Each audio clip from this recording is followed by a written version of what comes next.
Hello, I'm Andrew, he's Yoshi, and this is the Railway Dogcast.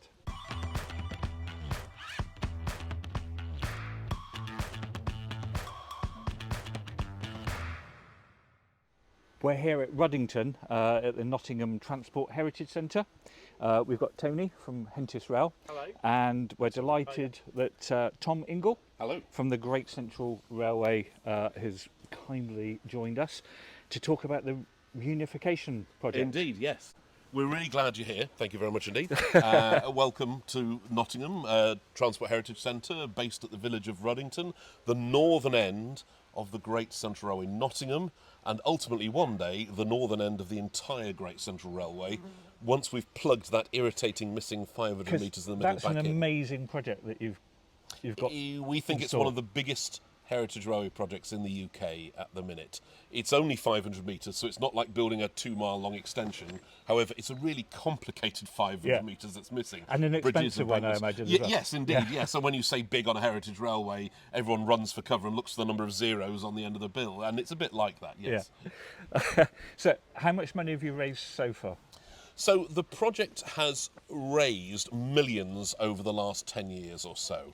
And of those millions, we've spent about 5, a bit more than 5 now, and that's completed 3 parts. That's completed the brand new Midland Main Line Bridge, that's completed the overhaul of the existing Great Central Railway Canal Bridge, and it's also replaced the old original Great Central Railway Bridge over the A60, which had been struck by vehicles and was really at the end of its life. So 3 physical parts of infrastructure have been done. That's quite incredible. It is, yeah. But more than that, we've invested a 6-figure sum on achieving planning consent for everything else we need to build, and another 6-figure sum on the ground investigation works, which will complete the final design, because obviously you don't want to dig a hole and discover something nasty down there. You want to find it down there before you before you dig the main holes. I think, talking about earthworks, I think one of the things you need to replace is an embankment.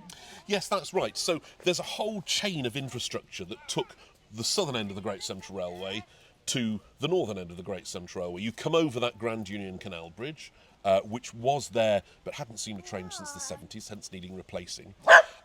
And that's, he's enjoying himself, isn't he? And then that's where the hole starts, because there was an embankment there which was dug up and taken away by British Rail to use elsewhere. And when they did that, they left the start of this hole. So we've got to replace that, and we're going to replace that with a concrete viaduct structure instead, because it's just simpler and easier to build. Yeah. Yoshi's just got very excited because there's a steam loco coming. There is a train coming, yes. So Yoshi is... Is he a fan? He's not a fan, clearly. Oh, he's not a fan. I was going to say, is he a Western man? Is that why he's running away from this industrial thing? So Yoshi's got very excited by a steam loco. That's okay. That's why we're here, isn't it? Yeah. So we were talking about the hole that needs to be filled in. Yes. We're going to replace the embankment with this urban viaduct structure.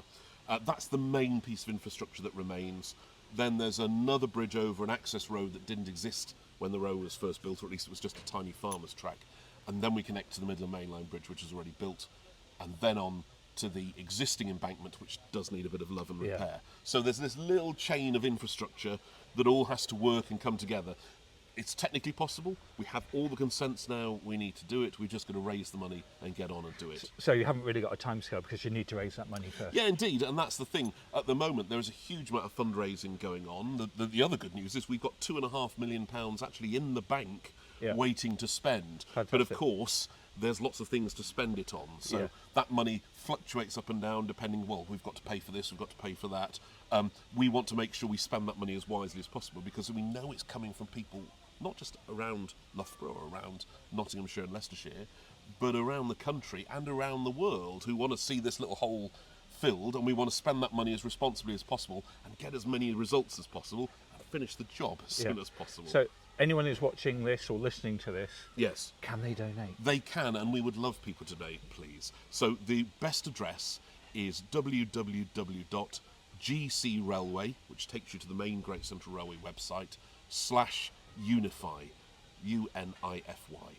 And that will take you to the project page, tells you all about the project, the history. You can watch videos about the project, the work that's been going on, and then please consider a donation. Because if everyone listening to this chips in a £5, we leap forward. if everyone listening to this chips in a fiver every month for the next couple of years, we will leap forward in greater leaps and bounds. Yeah. So please donate. Put the link in the description. We'll put the link in the description. Thank you. Yes. So Tom, how long have you been involved with the railway yourself? I've been involved in the railway nearly 40 years now. And wow, you don't look old. It was a very hard paper round. I'm only 21. So yeah, and it's been great. I've had so many opportunities and met so many great lifelong friends from being involved in a heritage railway. What a privilege. And there's just so much happening. When I was young and I started the Great Centre in Loughborough, we only went as far as Rothley. It was only single track. So since then, double track, the extension to Leicester, carriage sheds being built, the Loughborough canopy being restored, extra buildings being purchased, plus the advancements on this hugely iconic scheme, which everyone always asks about, when are you connecting up? Yeah. So lots of going on, and that's very exciting because I see lots of other young people following in my footsteps, just as I followed in the footsteps of people who went before me. So originally this was two distinct preservation groups. That's right, yes, because this half of the Great Central Railway, where we're sitting now, was open much later. It was open into the 1970s to serve two big freight clients, one of which was the MOD, who were here at the Nottingham Transport Heritage Centre, and the other one was the British Gypsum plant, which still exists a little bit further down the line at East Leek. So actually the main line, we're cheating very slightly, the main line is about 3/4 of a mile in that direction, and we were at the end of the spur here to the MOD depot. This has become the Transport Heritage Centre, and this will be the northern terminus of trains on that 18-mile railway. 18 miles, fantastic. Yeah. And you're going to build like a replicator terminal station? Yes, I think the plan here ultimately is for a mini Nottingham Victoria, if you like, with buildings, and improve the facilities here all the time, as well as the other exhibits you've got, which is the model railway, the miniature railway that's here, the bus collection that's here, and it is a great place for staging events. We've got covered exhibition space here as well. So along the length of the entire Great Central, you'll have something for everyone. Stations set in different periods, telling different stories. I think that's a great idea, because I don't think that's been done anywhere else. I think that's a unique to here. So at Rothley, that's set in the Edwardian era, Quorn in the wartime era, Loughborough's very 1950s, Rushcliffe Holt, early 1960s, a very industrial setting, and you're telling the story of the railway and how it served the country through those different eras, and how it changed through the different eras as well, how the technology changed. And we do that hopefully in a sustainable way, where people are encouraged to get on and off at all the stations, explore around. For example, at our southern terminus, Leicester North, just down the road, there's a fantastic technology museum, and the Leicester Space Centre, the National Space Centre. Up here in Ruddington, there's lots of the museums all around the railway, and you want to be that sustainable transport solution. You want people to get on, get off, come not just for a day to visit us, but come for a weekend, stay for longer, use our trains to get around, and see all the different things there are. It sounds amazing. I can't wait to come back when you when it's done. Yeah, okay. When you win the Euro Millions, that's if I say it to enough people, statistically it's going to happen. We've got a lot of money to raise, but with everyone's help, we are getting there, and we are making progress all the time. This is definitely a project that is happening. How much roughly is it going to cost? We've got to raise what will probably be in the low tens of millions from here. So we've got 2.5 in the bank, and don't forget we've already raised and spent 5, more than 5 now. So we've got a really slick fundraising machine in operation, but there is a lot more work to do, and there's a lot of work ahead. And we've never shied away from that. No. But the exciting thing is, lots of people want to see it happen, and people are going, okay, here's my contribution. If everyone, as I say, listening to this, was not just going to pop in a fiver once, was actually going to pop in a fiver every month for the next few years, that people power really makes a difference. And that's how you do it. And then you can say to contractors or other donors, look what we've done already, look what's coming in now, look at the public will there is to make this happen, how about it? That's how we do it, That's pretty good. Hopefully you will get there.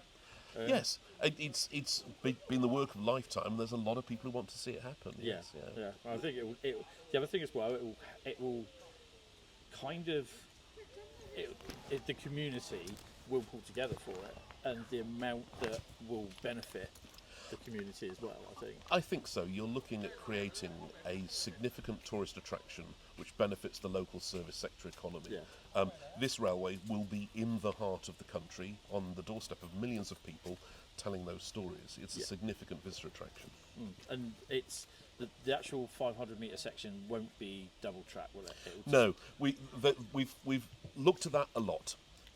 It will be double track as far north as the Canal Bridge, and that's for operational and signalling reasons. Then it will be single track. Where we need to put the railway back, it's unobstructed. There's nothing in the way, but stuff has come quite close to the railway that makes this a little bit like threading a needle. There's a path through. There's certainly a path through for single track. There is a path through for double track, but you'd be talking a lot more expense to build the formation to the correct width. Yeah. So actually, do you know what? Maybe that's a job for another generation. Yeah. Yeah. If that's okay. Yeah. That's fair enough. At some point, I'd like to see my family again, please. Yeah. Yeah, just no. I mean, I was reading through the website and I was just like, it definitely is a decent sort of project, and it's a big project, and it's not going to be something that's done overnight.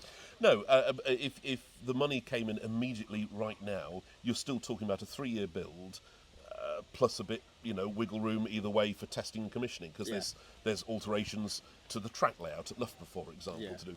But there is a plan emerging. When we initially started putting the bridge in, it was all about just holding the door of the project, getting the bridge in to make sure everything was good, and it wasn't a lost opportunity for future generations. The locomotives on the move, and Yoshi's on the move as well. Yoshi's very interested.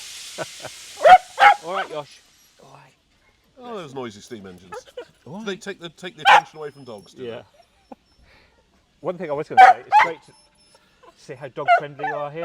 We try and have people coming in with dogs and things like that, and provide facilities for dogs. Same at Loughborough as well. We know people like to come out with the dogs. I don't know if dogs can ride on the miniature railway here. They could drive on the Yeah, miniature. they drive on the miniature railway. So where's that one going? So this train is one of our steam services. It goes from the Nottingham Transport Heritage Centre, about 3/4 mile up the spur line to the main line, and then it's going to travel 2.5 miles down the main line to Rushcliffe Halt Station. Right. Then there's another 5 miles of track beyond that to Loughborough, or to the northern end of Loughborough. It won't travel on that today. There's no station at Loughborough, so actually this is a journey particularly for families. It's to make sure they can get up and down, have a ride, get out at the station at the other end, take their time. The southern end. Where does that run through? So that starts at Loughborough Central and runs south for 8 miles to Leicester North.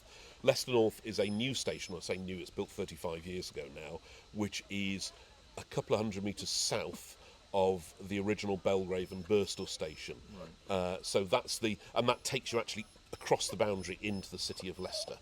So you do go from Loughborough to Leicester. 18 miles long from the northern outskirts of Leicester to the southern outskirts of Nottingham. Yes. Pretty cool. It's exciting, isn't it? It is. When you It is say very that, exciting. yes. Yeah. Right in the heart of the country, with millions of people living close by, who can come and drop in at the stations or take a train ride, to see the different stories. Yeah. And on the double track section in the south, there's a very frequent train service. Less so on the northern end, but again, there's plenty of opportunity up here to add more tracks, add more loops, increase the frequency of the train service, so people can have that confidence to hop on and hop off and explore. It is a worthy project. It's exciting, isn't it? It's really And exciting. It's something I think for generations to come to look forward to be honest. I've never met anyone who says, "Oh, that sounds dull." Let's put it that way. No, In that's all not these dull. years of talking to people about it, Yeah. it's an exciting project with lots of potential. Yeah. It's just it's the hard work we're putting in the hard yards to get there. Yeah, no, that's I really look forward to like with what Andy said is coming back and basically thrashing. Well, I wouldn't say thrashing. But, A like, gentle amble at 25 miles an hour, sir. Yeah. Surely. We've got 1 or 2 hills where the locos can work a bit harder. On the new reinstated railway, coming north out of Loughborough Central, the gradient will be 1 in 100. So actually, with a 6-coach train on, locomotives will have to work quite hard as they climb onto the new viaduct structure. Whereas the original ruling gradient on the Great Central was 1 in 176. The original builders built it as flat and straight as possible. It was the high-speed railway of its day. They'd learned from the mistakes other people had made. The minimum radius, except at platform turnouts, was a mile. So it was a fast railway. So the original Great Central ran into Marylebone? That's London? right, yes. So it ran from, it originates in the 1840s when a group of companies called the Manchester, Sheffield and Lincolnshire Railway come together. The MS&R controls traffic across the Pennines. Its chairman has ideas to extend to London, which he does after a lengthy parliamentary battle in stages. First he goes into Derbyshire and he gets control of the pits there, but he wants to take this freight south towards London.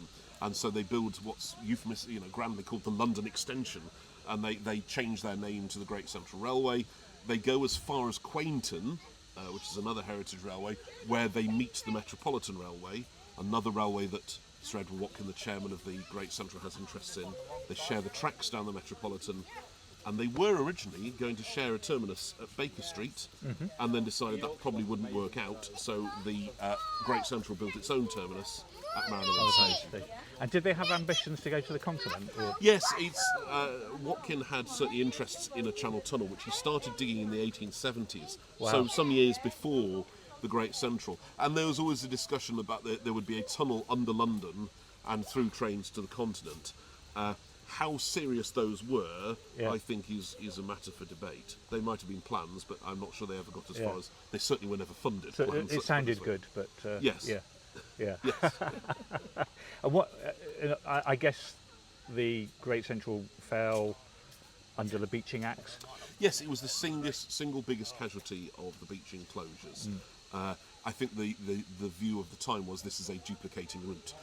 And yeah, fair enough, the Midland already went to a lot of the places the GCR came to. So when the Great Central was opened in 1899, the Midland, which went through Nottingham, Leicester and Loughborough, and had got there 50 plus years before, were one of the most vociferous people to be unhappy about it, because it was seen as duplicating it. And certainly the prevailing attitude by the time Beeching came along was, we do not need the duplication. That's a shame. I think there were certainly parts that were lost to the nation.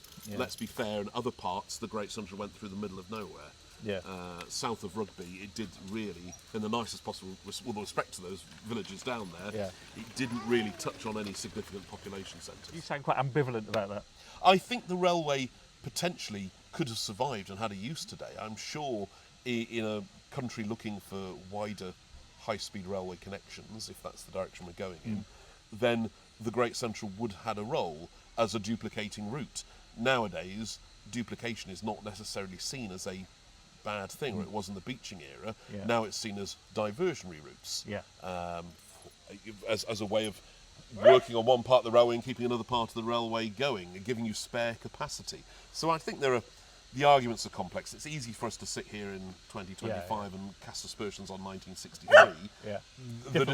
Different world, different climate, different political landscape, whereas now I think the decision might be different or nuanced. Let's put it that way. They might have retained some bits, closed other bits. So if we have a look round, yes, ready to explore this great site. Yes, there's the model railway to see, the miniature railway to see, the bus collection to see, and of course the standard gauge train which is about to depart, I think. Fantastic. Thanks ever so much for your time, Tom. A great pleasure. Thank Enjoy you. your day out. Cheers. This episode of the Railway Dogcast was recorded live at the Nottingham Transport Heritage Centre in September 2025.